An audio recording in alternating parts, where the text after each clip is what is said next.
అదేంటి దోశ చూపిస్తుంది అనుకోకండి, ఇదైతే వెరైటీ దోశ అండి. మీలో ఎంతమందికి గోధుమ దోశ తెలుసో కామెంట్ చేసేయండి. ఇన్స్టెంట్ గా ఈజీగా ఇలా చేసేసుకోండి. ఎలా చేసుకోవాలి అంటే ఫస్ట్ 1 గ్లాస్ మినప్పప్పుకి 2 గ్లాస్ గోధుమ రవ్వ అండి. అదే గోధుమ రవ్వ అంటే దొడ్డు రవ్వ అంటారు కదా, మనకి మామూలుగా మార్కెట్ లో దొరుకుతుంది. అది 2 గ్లాస్. 1 కప్పు మినప్పప్పు వేసుకోవాలి. ఒక 4 అవర్స్ నానబెట్టుకోవాలి. అండ్ అలాగే కొన్ని మెంతులు యాడ్ చేయండి. మెంతుల వల్ల మంచి కలర్ వస్తుంది దోశకి. తర్వాతకి కొంచెం అటుకులు అండి. 4 అవర్స్ అవి నానాక ఒక 10 నిమిషాలు అలా అటుకులను మంచిగా వాష్ చేసి మనం దోశ పిండి ఎలా గ్రైండ్ చేసుకుంటామో సేమ్ అదే ప్రాసెస్ లో గ్రైండ్ చేసుకోండి. నేనైతే అటుకులు వేసాను.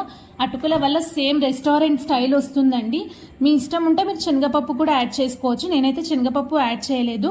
ఇలా సింపుల్ గా చేసుకోండి. మినప్పప్పు, గోధుమ రవ్వ, కొన్ని మెంతులు, కొన్ని అటుకులు ఉంటే చాలండి. ఇన్స్టెంట్ గా ఈజీగా మనం కూడా ఇలా దోశ చేసుకోవచ్చు అండి. చాలా టేస్టీగా ఉంటుంది. ఇలా మీరు ట్రై చేయండి.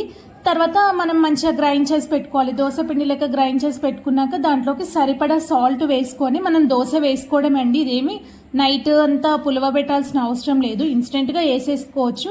మనకు దోశలు చాలా టేస్టీగా ఉంటాయండి. ఒక్కసారి మీరు కూడా ఇలా చేసుకోండి. మీ అందరికీ నచ్చుతుంది. దీనికి ఏ చట్నీ ఉన్నా బాగానే ఉంటుంది. టమాటా చట్నీ, పల్లి చట్నీ, ఏ చట్నీతోనైనా సూపర్ ఉంటుందండి. నార్మల్ దోశల కంటే ఇదే బాగుంటుంది. ఒకసారి మీరు కూడా ఇలా ట్రై చేయండి. ఎప్పుడైనా అలా నానబెట్టడం మర్చిపోతే ఇలా ఇన్స్టెంట్ గా వేసుకోండి.